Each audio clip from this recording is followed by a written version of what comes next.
seorang hamba itu jika sudah diletakkan jasadnya di dalam kuburnya, kemudian ditinggalkan oleh orang-orang yang telah mengiringinya. Jadi mengiringi, memakamkan, sudah selesai, ditinggalkan. Jadi begitu ditinggalkan itu sudah mulai terdengar suara orang-orang yang meninggalkannya. Kalau sudah pergi semua itu, ya, kemudian atahu malakan, datanglah dua malaikat. Keduanya mendudukkan orang itu, jasad itu, ya. Fayaqulani lahu, maka berkata, mulai diinterogasi, mulai ditanya. Ya, malaikat itu bertanya kepadanya, dua malaikat itu bertanya, "Ma kunta taqulu fi hadzal rajuli Muhammadin sallallahu alaihi wasallam?" Ya, bagaimana pendapatmu tentang sosok ini? Ya, laki-laki ini itu Muhammad sallallahu alaihi wasallam. Ya, pertanyaan tuh pertama disampaikan. Ya, kemudian fayaqulu, maka menjawab hamba itu, asyhadu annahu Abdullah wa rasuluh. Saya bersaksi bahwa beliau ini adalah hamba Allah dan rasulnya, ya. Fayuqalu, maka dikatakan kepadanya, unzur ila maq'adika minan nar, abdalakallahu bihi maq'adan minal jannah. Allahu akbar. Jadi di alam kubur itu sudah ditampakkan, di tempat kamu ini begini. Ini ada dua kemungkinan kata malaikat. Lihat nih. Kemungkinan kamu yang berada di neraka itu, dengan jawaban kamu seperti tadi itu, kemungkinan kamu di neraka itu dihilangkan oleh Allah. Ya. Artinya apa? Bukan di situ tempatmu. Ya. Allah sudah mengganti itu semua maq'adan minal jannah dengan satu tempat di surga. Setelah dia bisa menjawab itu, ya, kalau yang tadi di Al-Bukhari kan ditampakkan tempatnya di surga, ditampakkan. Jadi kebiasaan amal kita. Ahli puasa ditampakkan babur rayyan, kan? Ahli tahajud tampakkan babut tahajud. Ya, kalau semakin soleh, semakin tinggi, ada yang saat sakaratul maut tampakkan surganya. Ya. Setelah itu apa yang terjadi? Ya, belum selesai ini teman-teman. Tsumma yunawwaru lahu fihi, tsumma yuqalu lahu nam. Allahu akbar. Ya, setelah itu diberikan penerangan. Nah, ini informasi dari hadis semua nih.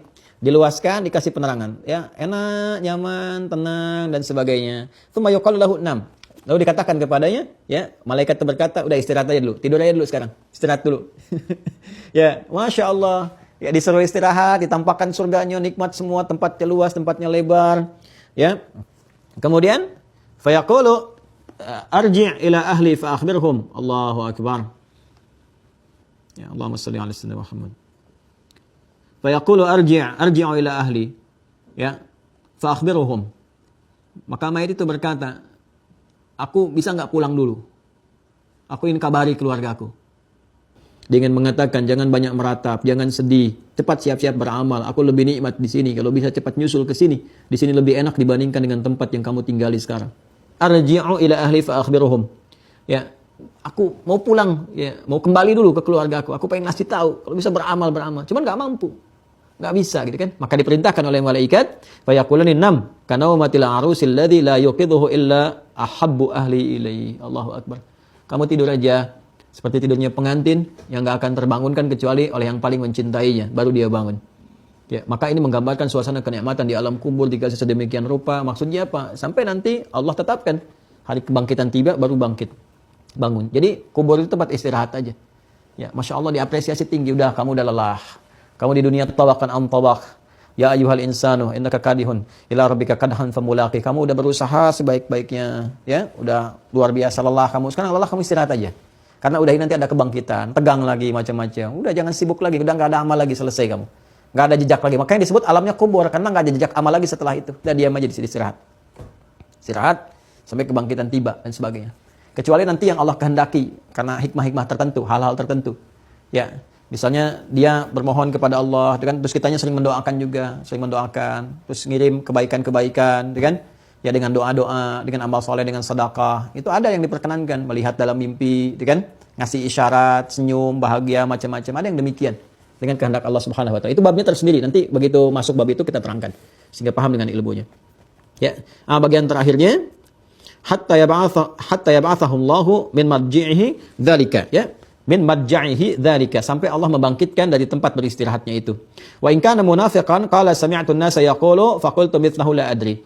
Tapi kalau orang munafik, ya, orang munafik diminta untuk bersyahadat mengenali Rasulullah, dia enggak bisa. Tadi kayak di Al-Bukhari, dia berkata, ya, sami'tu an-nasa yaqulun, saya dengar manusia banyak bicara, orang-orang banyak menyampaikan begitu. Ya, fa qultu mithlahu la adri.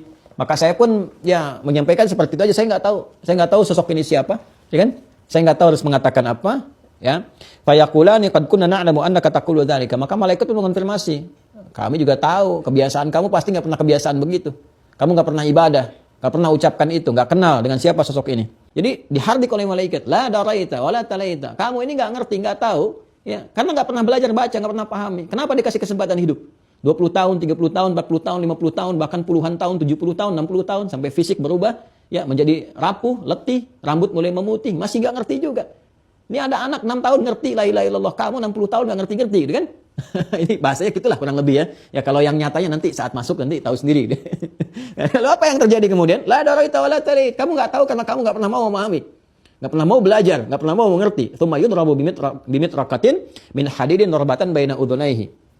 A'udzubillahi min dzalik. Na'udzubillah. Dan tsumma yudrabu bimitraqah, kemudian dipukullah dia dengan palu qadam min hadidin terbuat dari besi. Ya, dipukul dengan palu godam terbuat dari besi, darbatan baina udhunaihi, satu pukulan di antara dua telinganya, di dahi, di kening. Pukul, boom, gitu kan? Dia nggak pernah sujud. Ya, nggak pernah sujud, yang nggak pernah menghamba kepada Allah, ya kan? Maka kalau tadi di Al-Bukhari dipukul dulu tuh. Dipukul ya, pakai palu besi tadi, udah dipukul. Maka malaikat itu dikonfirmasi di At-Tirmidzi, setelah itu belum selesai, udah dipukul, diperintahkan kepada tanah, himpit tuh sampai hancur. Maka hancurlah kemudian tulang belulangnya, habis semuanya. Ya, dan terus begitu, terus tuh kan? Ya, terus begitu dihancurkan sampai kemudian tiba hari kiamat. Jadi tiap waktu begitu aja. Ya, tiap waktu begitu, dihimpit, hancurkan, pukul, himpit, hancurkan, selesai gitu kan? Dan demikian. Jadi kita berlindung pada Allah Subhanahu wa taala akan keadaan-keadaan di alam kubur karena ini perkaranya gaib dan belum ada riset pengetahuan dan tidak mungkin ada juga sehingga bisa ditangkap oleh akal, maka nggak usah menyoal dengan akal. Ya, kalau ada orang menyoal akal dengan alam kubur, ini menunjukkan dua hal. Satu, imannya dangkal. Kedua, ilmunya juga nggak ada. Ya, ini sebetulnya orang bodoh kalau menyoal seperti itu, jangan terlalu jangan terlalu banyak dalil kalau menyampaikan. Jadi kalau orang nggak yakin, jangan pakai dalil. Karena dalil itu masuknya ke iman. Iman itu urusan keyakinan. Ya, disampaikan, dakwahi, doakan, sudah selesai.